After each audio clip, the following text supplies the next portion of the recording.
Economy के अंदर जब जो जनरल प्राइसेस हैं गुड्स की, वो एक सर्टेन पीरियड ऑफ टाइम के अंदर इंक्रीज करती हैं, तो उसे हम क्या कहते हैं, इन्फ्लेशन कहते हैं। प्राइसेस, तो इन्फ्लेशन की रीजंस क्या होती है, इसकी डिफरेंट रीजंस हो सकती हैं। यहाँ पे भी हम सिर्फ इनकी जो है वो देख लेते हैं रीजंस हैं क्या, लेकिन ये किस तरह जो है। तो जीडीपी डिफ्लेटर बेसिकली है क्या, it is defined as the ratio of nominal GDP to real GDP. सबसे पहले न्यूजीलैंड इकोनॉमिस्ट A.W. फिलिप्स ने एक्सप्लोर किया था 1958 के अंदर।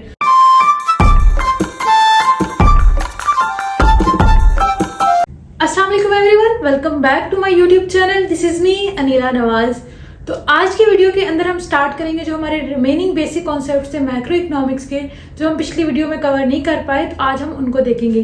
तो आज की वीडियो के अंदर हम जो है, पिछली वीडियो के अंदर हमने एग्रीगेट आउटपुट की बात की थी, जीडीपी, जीएनआई, जीएनपी, इनको हमने डिस्कस किया था। आज की वीडियो के अंदर हम बात करेंगे इन्फ्लेशन और अनएम्प्लॉयमेंट की। तो इन्फ्लेशन के अंदर हम मजीद देखेंगे कि हम इसको मेजर कैसे कर सकते हैं, जीडीपी डिफ्लेटर क्या है, सीपीआई क्या है, और उसके अलावा अनएम्प्लॉयमेंट क्या है, और फिलिप्स कर्व क्या होता है। तो इनको हम वन बाय वन देखेंगे। तो सबसे पहले अगर हम बात करें इन्फ्लेशन की, तो इन्फ्लेशन क्या होता है। तो इन्फ्लेशन की अगर हम सिंपल अल्फाज में बात करें, तो किसी भी इकोनॉमी के अंदर जब जो जनरल प्राइसेस हैं गुड्स की, वो एक सर्टेन पीरियड ऑफ टाइम के अंदर इंक्रीज करती हैं, तो उसे हम क्या कहते हैं, इन्फ्लेशन कहते हैं। तो इन्फ्लेशन की वजह से बेसिकली होता क्या है, जो परचेजिंग पावर है कंज्यूमर की, वो कम हो जाती है। उसके अलावा जो वैल्यू है मनी की, वो क्या होती है, डिक्रीज हो जाती है। जैसे अगर हम सिंपल अल्फाज में बात करें, एग्जाम्पल लें, वही गुड्स जो आप पहले 10 रुपये में आप जो गुड आपको मिल रही थी, अब क्या हुआ है कि इन्फ्लेशन की वजह से उसकी प्राइस इंक्रीज हो गई है, और वही गुड आपको ज़्यादा पैसों में मिलेगी, मतलब 20 की मिलेगी जो पहले 10 की मिल रही थी। तो इसका मतलब जो वैल्यू मनी की वो डिक्रीज हो गई, और आपकी परचेजिंग पावर भी क्या हो गई है, कम हो गई है। जैसे अगर हम पहले 10 रुपये के अंदर ज़्यादा चीज़ें खरीद सकते थे, तो अब उन्हीं 10 रुपये के अंदर हमें कम क्वांटिटी मिलेगी उसी गुड की। तो उसकी वजह से क्या हुआ है कि वैल्यू ऑफ मनी भी डिक्रीज हुई है, और उसके अलावा कंज्यूमर की परचेजिंग पावर भी डिक्रीज होती है। तो अगर हम इसकी सिंपल सी डेफिनेशन की बात करें, तो इन्फ्लेशन क्या है, inflation is a sustained rise in general level of prices. तो इन्फ्लेशन की रीजंस क्या होती है, इसकी डिफरेंट रीजंस हो सकती हैं। यहाँ पे अभी हम सिर्फ इनकी जो है वो देख लेते हैं रीजंस हैं क्या, लेकिन ये किस तरह जो है वो मतलब इन्फ्लेशन का बायस बनती है, या फिर कैसे इनकी वजह से इन्फ्लेशन आती है। ये जब हम इन्फ्लेशन के टॉपिक को कवर करेंगे तो हम इनको डिटेल में डिस्कस करेंगे। अभी सिर्फ हम सिंपल देख लेते हैं कि इन्फ्लेशन की रीजंस क्या होती हैं। ये डिमांड पुल इन्फ्लेशन होती है, उसके अलावा कॉस्ट पुश इन्फ्लेशन होती है, वेज पुश इन्फ्लेशन होती है, या फिर करेंसी डेप्रिसिएशन। तो ये डिफरेंट रीजंस है इन्फ्लेशन की। अब ये होती क्या है कि अब जब हम इन्फ्लेशन के टॉपिक को कवर करेंगे तो उसमें हम इसको डिटेल में डिस्कस करेंगे। नेक्स्ट हम देख लेते हैं कि हम इन्फ्लेशन को किस तरह मेजर कर सकते हैं, जीडीपी डिफ्लेटर के थ्रू या फिर सीपीआई के थ्रू। तो अब हम इसको देख लेते हैं कि हमारे पास जीडीपी डिफ्लेटर क्या होता है। यहाँ पे हम देख लेते हैं जीडीपी डिफ्लेटर और कंज्यूमर प्राइस इंडेक्स को। तो जीडीपी डिफ्लेटर क्या होता है, जो हमारे पास पीछे हमने पिछली वीडियो के अंदर नॉमिनल जीडीपी और रियल जीडीपी को देखा था, अगर हम उसको डिवाइड कर दें और मल्टीप्लाई कर दें 100 से, तो हमारे पास क्या आ जाता है, जीडीपी डिफ्लेटर। तो जीडीपी डिफ्लेटर बेसिकली है क्या, it is defined as the ratio of nominal GDP to real GDP in year T. मतलब कोई भी करंट ईयर में आप अगर देखना चाह रहे हो कि हमारे पास जीडीपी डिफ्लेटर की वैल्यू क्या होगी, तो उसमें हमें क्या करना होगा, नॉमिनल जीडीपी को मल्टीप्लाई करना होगा रियल जीडीपी, डिवाइड करना होगा रियल जीडीपी से। जैसे जब हम नॉमिनल जीडीपी और रियल जीडीपी को देख रहे थे, तो हमारे पास नॉमिनल जीडीपी की क्या वैल्यू आई थी, 3000, और रियल जीडीपी हमारे पास क्या थी, जो हमने बेस ईयर के साथ जो है बेस ईयर की प्राइसेस से निकाली थी रियल जीडीपी, वो हमारे पास क्या थी, 2000। अब यहाँ पे हम इसको मल्टीप्लाई कर देते हैं 100 के साथ, तो हमारे पास क्या वैल्यू आ जाएगी। तो यहाँ पे हमारे पास 2 5 10, तो ये हम 50 को मल्टीप्लाई कर देंगे 3 से, तो हमारे पास क्या आ जाएगा, 150 यहाँ पे हमारे पास वैल्यू आ जाएगी जीडीपी डिफ्लेटर की।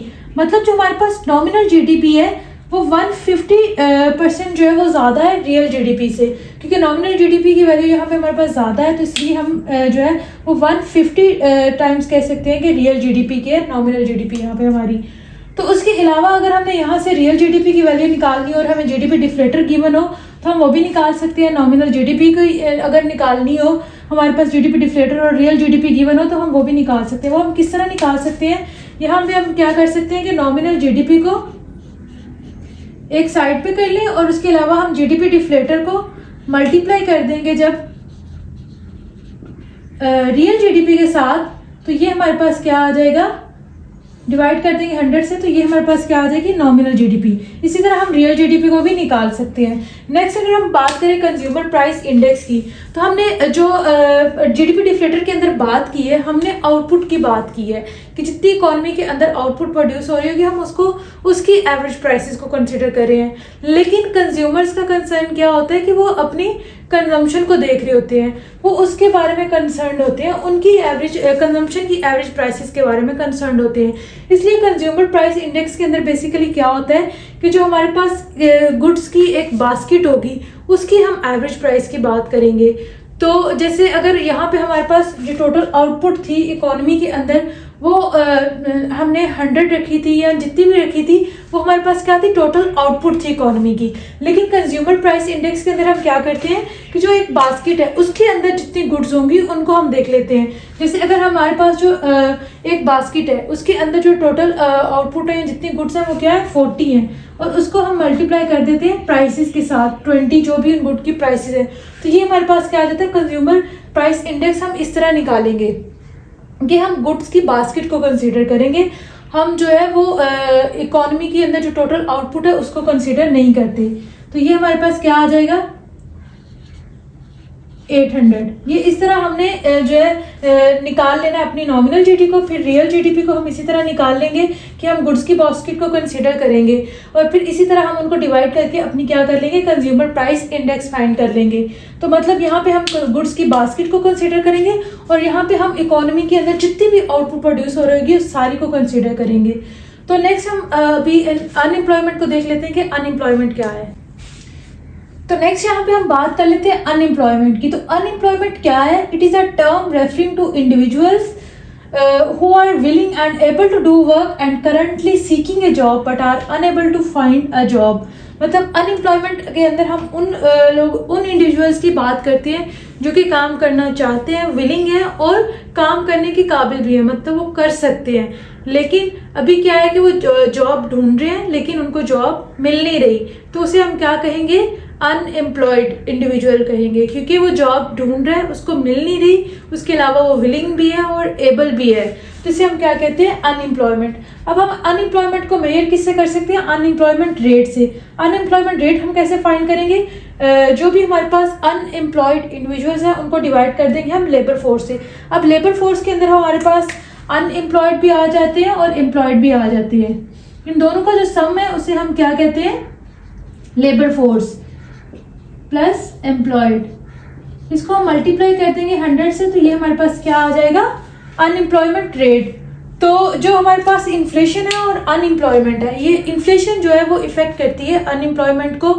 इन दोनों का आपस में जो है वो लिंक या रिलेशन हम देख सकते हैं फिलिप्स कर्व के थ्रू। तो नेक्स्ट हम देखते हैं कि फिलिप्स कर्व क्या होता है, तो उसको हम देखते हैं। फिलिप्स कर्व सबसे पहले न्यूजीलैंड इकोनॉमिस्ट A.W. फिलिप्स ने एक्सप्लोर किया था 1958 के अंदर। तो फिलिप्स कर्व बेसिकली होता क्या है, it is defined as a relation between change in the rate of inflation and the unemployment rate. मतलब जो इन्फ्लेशन रेट और जो हमारे पास अनएम्प्लॉयमेंट का जो है हमारे पास रिलेशन, उसे हम क्या कहते हैं, फिलिप्स कर्व। तो जो यहाँ पे हमारे पास फिलिप्स कर्व और चेंज इन इन्फ्लेशन रेट का जो रिलेशन है वो क्या है, इनवर्स है। मतलब अगर इन्फ्लेशन रेट इंक्रीज करेगा तो उसकी वजह से जो अनएम्प्लॉयमेंट है वो डिक्रीज होगी, और अगर इन्फ्लेशन रेट डिक्रीज करेगा तो अनएम्प्लॉयमेंट क्या होगी, इंक्रीज होगी। तो मतलब इन दोनों का आपस में जो रिलेशन है वो क्या है, इनवर्स है।